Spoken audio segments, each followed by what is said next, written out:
in which we begin to focus a little bit on the aftermath of what happens with this desolation. If we look to some historical accounts that talk about the fall of Jerusalem, here was this great, grand, beautiful city that is literally burned to the ground. They tear down the massive protective walls around Jerusalem. They sack the beautiful temple and burn it.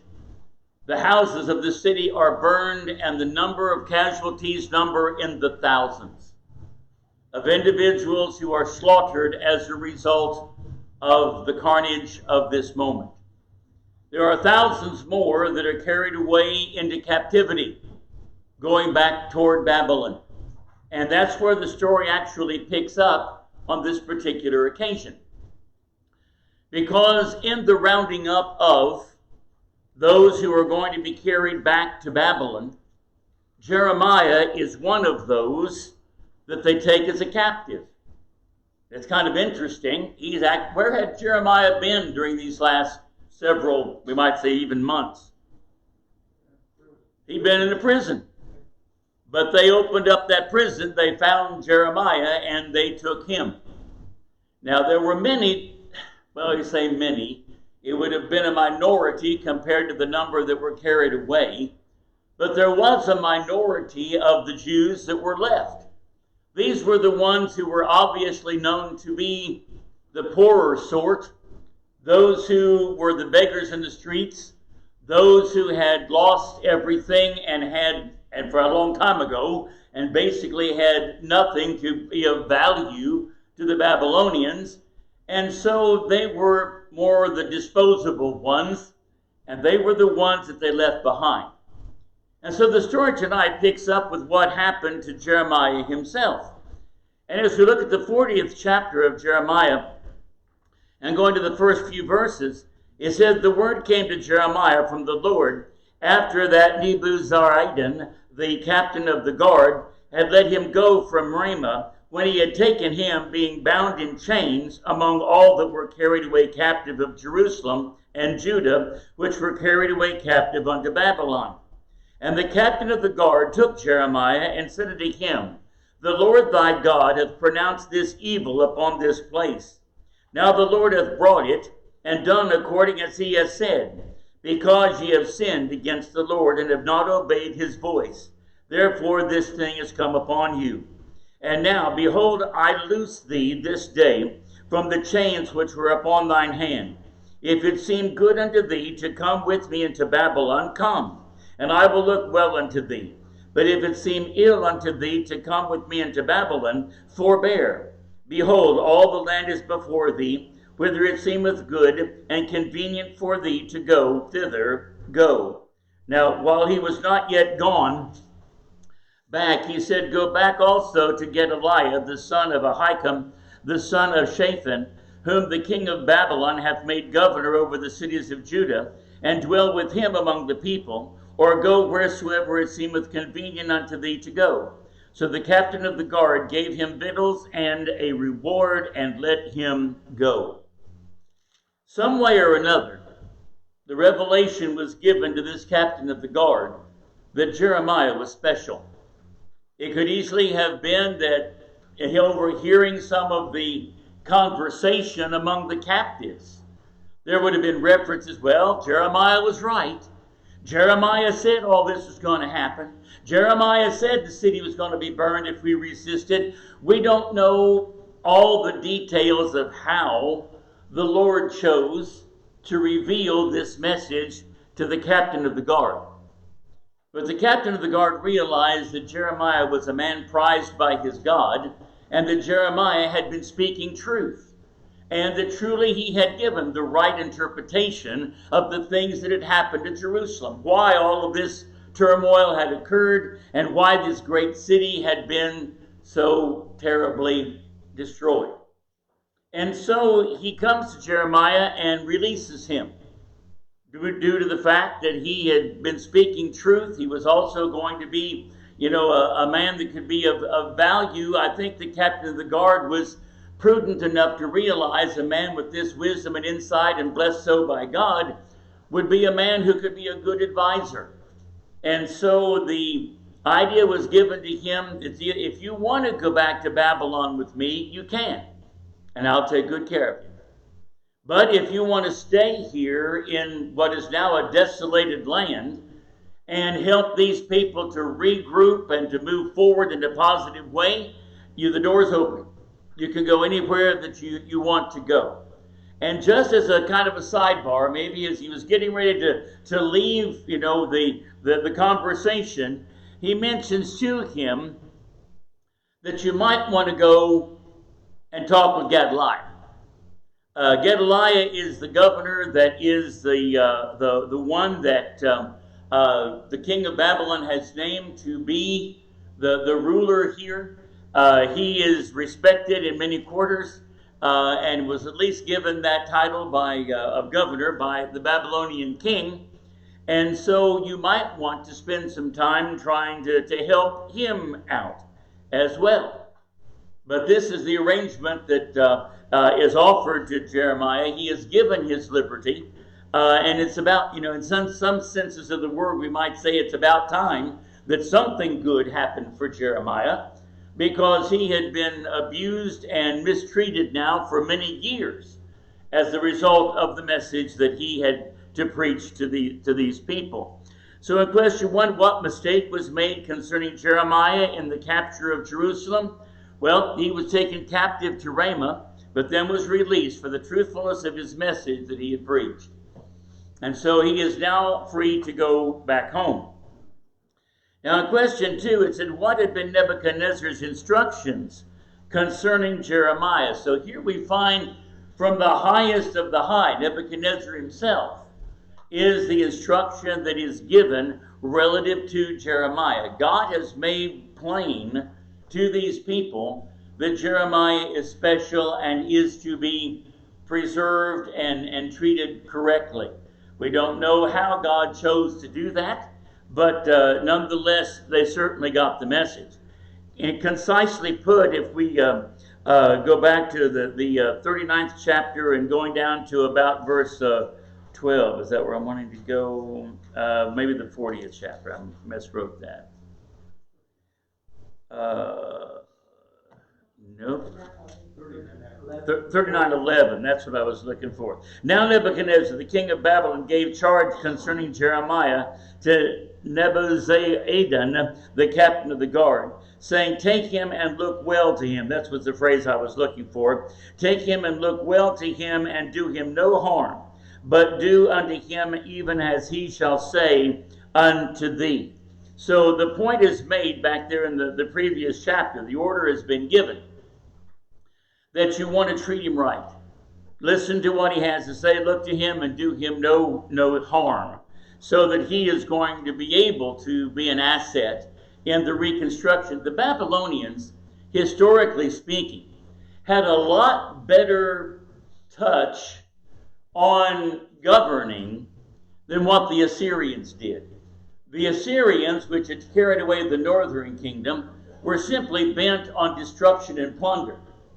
And they simply would raid an area, take away everything that they wanted, and they didn't do a whole lot to try and consolidate the various aspects of the empire, to try and build a strong governmental base, to set up ways in which tribute could be paid. They just didn't seem to have the knack of governing as much as they had the knack of warfare. Well, the Babylonians all the way through, when the first time that they came and Jerusalem surrendered to them the very first time, this is like their third trip to Jerusalem, what did they do with Daniel and some of the other? Why did those folks get carried away early? You remember that part of the story? They were considered the scholars or the leaders.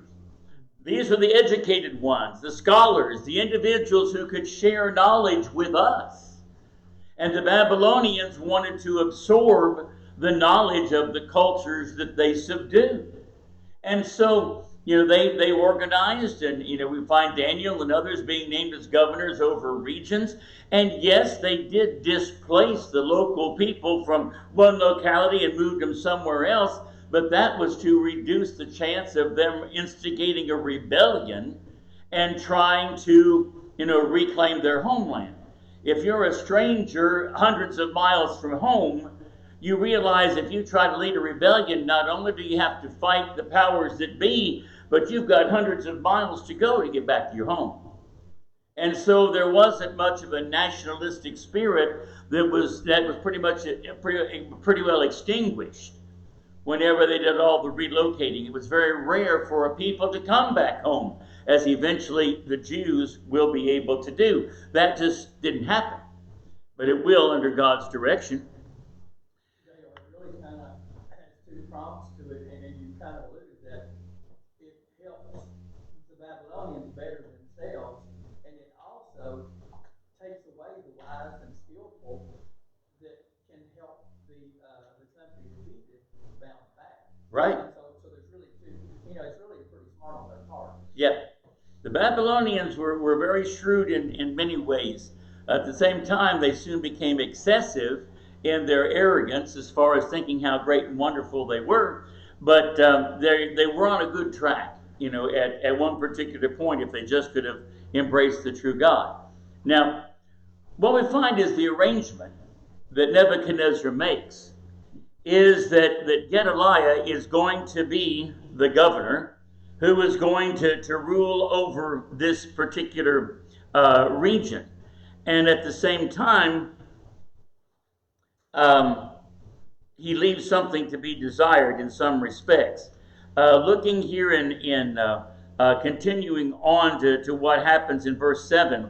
Now when all the captains of the forces which were in the fields, even they and their men, heard that the king of Babylon had made Gedaliah, the son of Ahikam, governor in the land, and had committed unto him men and women and children, and of the poor of the land, and of them that were not carried away captive to Babylon, then came up to Gedaliah to Mizpah, even Ishmael, the son of Nethaniah, and Johanan, and Jonathan, the sons of Kareah, and Sirah, the son of, and it goes on with some other those very difficult names to mention, and they and their men.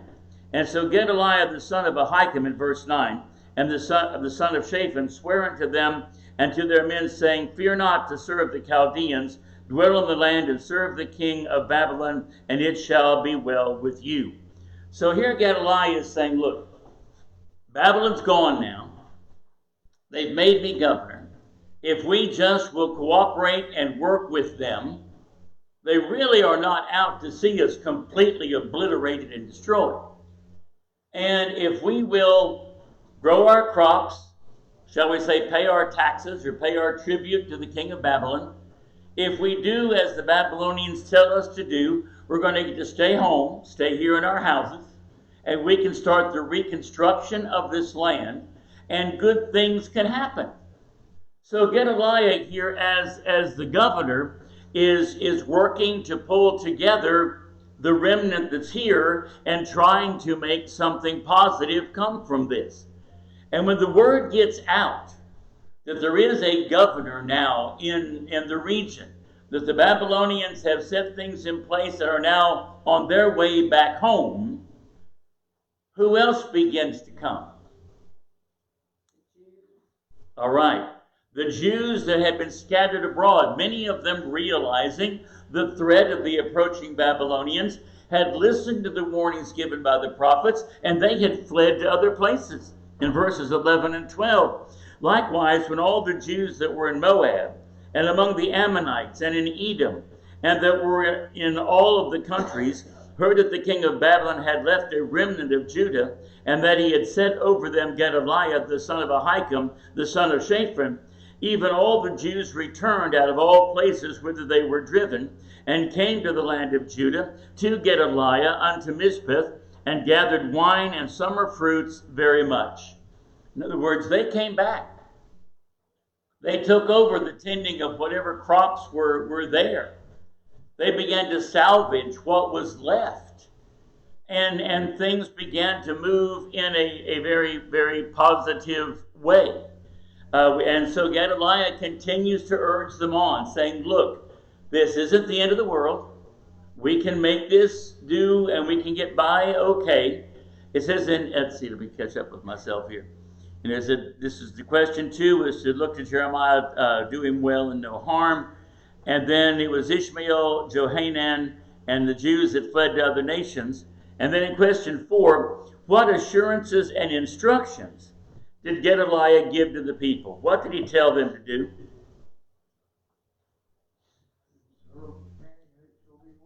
That's right. You serve the king, and it will be well. Serve the Babylonians, gather your crops, and the provisions that you need. It's going to be okay. And he says there, he says, fear not to serve the Chaldeans. Dwell in the land and serve the king of Babylon, and it shall be well with you. As for me, behold, I will dwell in Mizpah to serve the Chaldeans, which will come unto us. But ye gather your wine and the summer fruits and oil, and put them in your vessels, and dwell in your cities that ye have taken.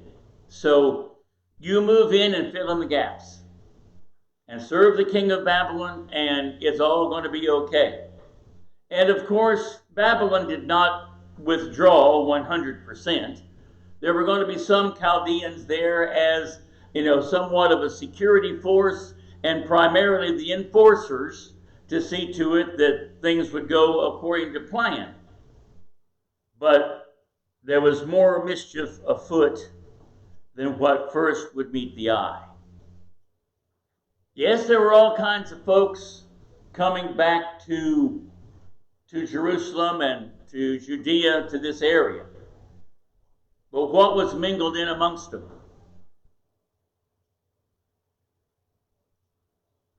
What did we find out by reading a little bit about Ishmael?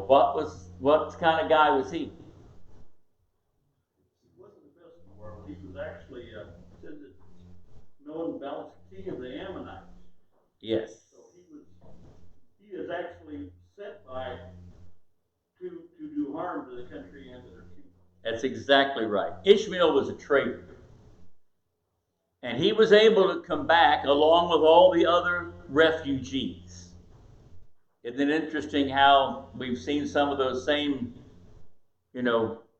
theoretical things happening even in the day and time in which we live? And sometimes you can have a bunch of refugees who are legitimately trying to flee something, but sometimes mingled in amongst them are folks who have other motives. And so it is with Ishmael.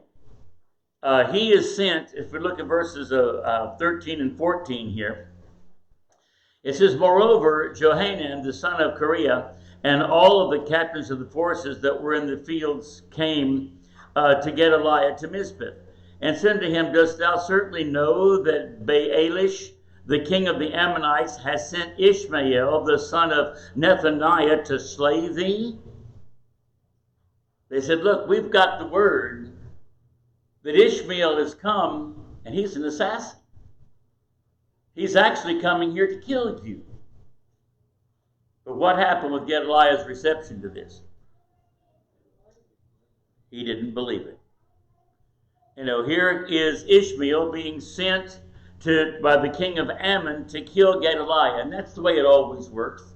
When someone's down, there's others who just can't resist kicking them as well. And the Ammonites have been adversaries of the Israelites for generations. And so the king of Ammon figured, well, this will stir the pot even more. If something happens and Gedaliah is killed, then who knows? Maybe they'll turn to me for, protection. Maybe there's some way I can use this to my advantage. The Jews have been long-standing enemies. Whatever I can do to cause trouble for them sounds good to me.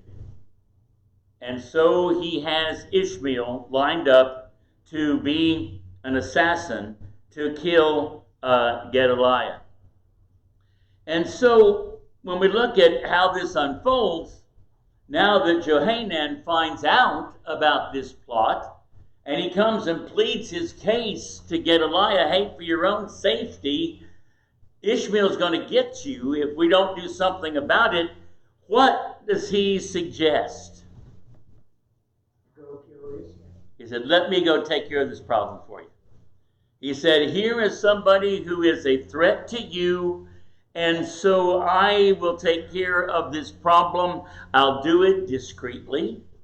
It's not going to be any big show, but I can take care of this problem. In verses 15 and 16. Then Johanan, the son of Kareah, spake to Gedaliah in Mizpeh secretly, saying, Let me go, I pray thee, and I will slay Ishmael, the son of Nethaniah, and no man shall know it. Wherefore should he slay thee, that all the Jews which are gathered unto thee should be scattered, and the remnant of Judah perish? But Gedaliah the son of Ahikam said unto Johanan the son of Kareah, Thou shalt not do this thing, for thou speakest falsely of Ishmael. Ishmael had succeeded in pulling the wool over Gedaliah's eyes. He had been able to buddy up enough to Gedaliah that Gedaliah obviously trusted him and thought that this would be a man who would be of service unto me. Johanan, you've got it all wrong. Maybe he thought Johanan was just trying to further his own career and get rid of a rival. We don't know exactly what was going through his thought process here, but nonetheless, this is where he is at this point. Johanan saying, "Let me take care of the problem," and Gedaliah doesn't believe him. So what happens then in the opening of the next chapter? It came to pass just as Johanan said it would. Oh, that's right. It says in verse 1, Now it came to pass in the 7th month that Ishmael, the son of Nethaniah, the son of Elishama, of the royal seed, and the princes of the king, even 10 men with him, came unto Gedaliah, the son of Ahikam, to Mizpeh. And there they did eat bread together in Mizpeh. But then arose Ishmael, the son of Nethaniah, and the 10 men that were with him. They smote Gedaliah, the son of Ahikam, the son of Shaphan, with the sword, and slew him, whom the king of Babylon had made governor over the land. And Ishmael also slew all of the Jews that were with him, even with Gedaliah and Mizpeh, and the Chaldeans that were found there, and the men of war. So they had the assassination plot planned out pretty well. And coming to a feast, not suspecting anything was going to happen, they were unprepared to have 10 assassins fall on the whole party and massacre everybody. But they killed the royal delegation that was there, which would have been Gedaliah's entourage. The Jews that were with him, they killed. Any Chaldeans who were like ambassadors now to kind of help solidify things between Babylon and the Jewish nation, they were all killed. And so Ishmael is successful in what he does. And not only is he successful on this occasion, but we find out going a little bit further down that nobody knew what he'd done. It came to pass the 2nd day after he had slain Gedaliah that no man knew it. So he cleaned up the mess pretty well and was able to stifle the information getting out. So nobody was aware of what it was that had transpired. And so we find then in question 8, what other acts of violence did Ishmael commit? We look at the next couple of verses there, in verses beginning in about in verse 4, verse 5. Then there came certain from Shechem and from Shiloh and from Samaria, even 80, which would be 80 men, having their beards shaven, their clothes rent, and having cut themselves with offerings and incense in their hand, to bring them to the house of the Lord. And Ishmael, the son of Nethaniah, went forth from Mizpeh to meet them, weeping all along as he went. And it came to pass, as he met them, he said unto them, Come to Gedaliah, the son of Ahikam. And it was so that when they came into the midst of the city, that Ishmael, the son of Nethaniah, slew them, and cast them into the midst of the pit, he and the men that were with him. But 10 men were found among them that said unto Ishmael, Slay us not, for we have treasures in the field, of wheat and of barley and of oil and honey. So he forbare and slew them not among their brethren. Now the pit wherein Ishmael had cast all the dead bodies of the men whom he had slain because of Gedaliah, was it in which Asa the king had made for fear of Baasha the king of Israel. And Ishmael the son of Nethaniah filled it with them that were slain. So back in the day, when Baasha from Israel had been a threat to Judah, this would probably have been a well or a water source that would have been dug, so in case there was a siege of a city, the city of Mizpah, that they would have been able to withstand the siege.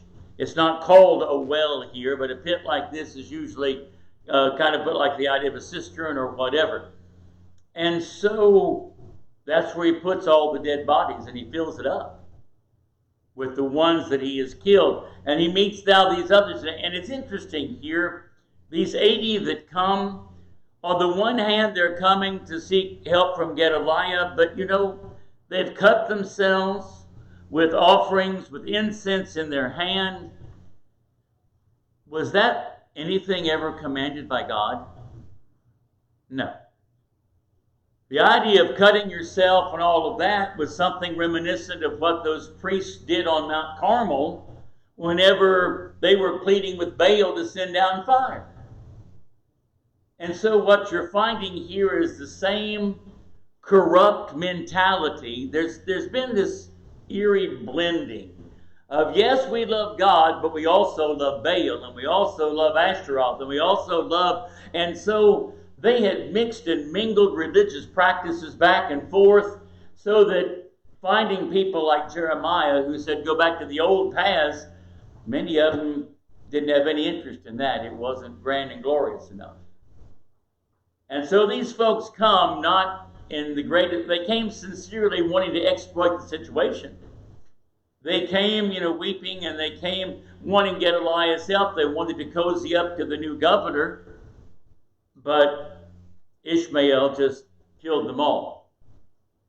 And the ones that he spared were able, how did they wind up getting off the hook about the ones that he spared?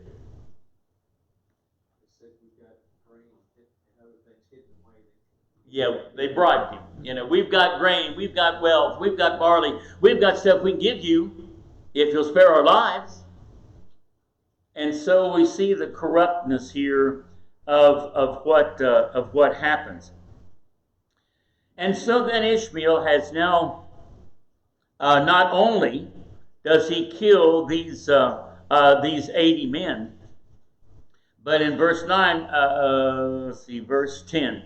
Then Ishmael carried away captive all of the residue of the people that were in Mizpah, even the king's daughters and all the people that remained in Mizpah, whom Nebuzaradan, the captain of the guard, had committed to Gedaliah, the son of Ahikam, and Ishmael, the son of Nethaniah, carried them away captive and departed to go over to the Ammonites. So now he, leads a rebellion and subjugates the whole city of Mizpah, and takes all of the inhabitants thereof and carries them off as his own captives.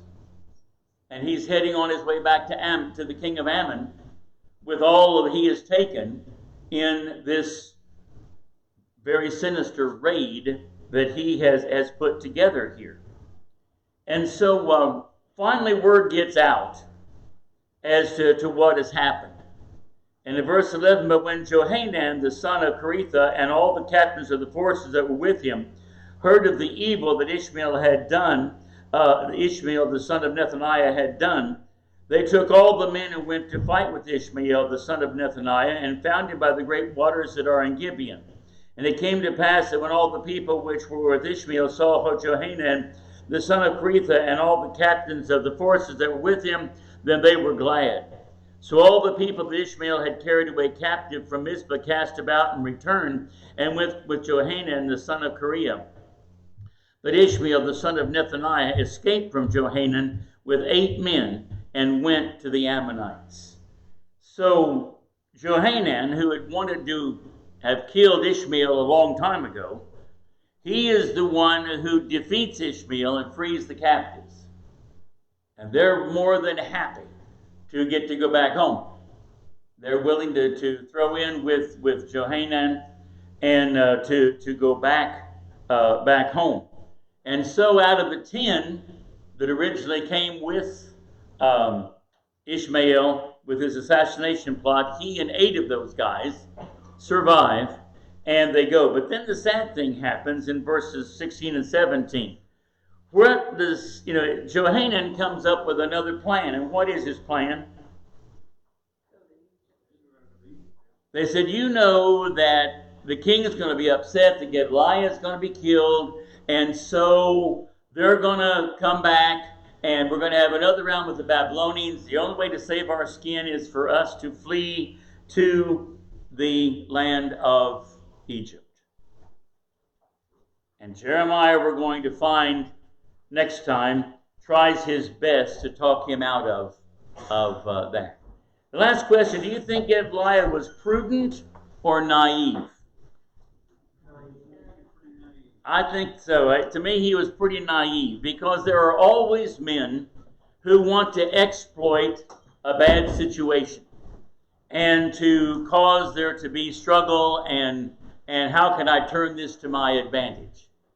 And Gedaliah just wasn't sharp enough to perceive the dangers that were there.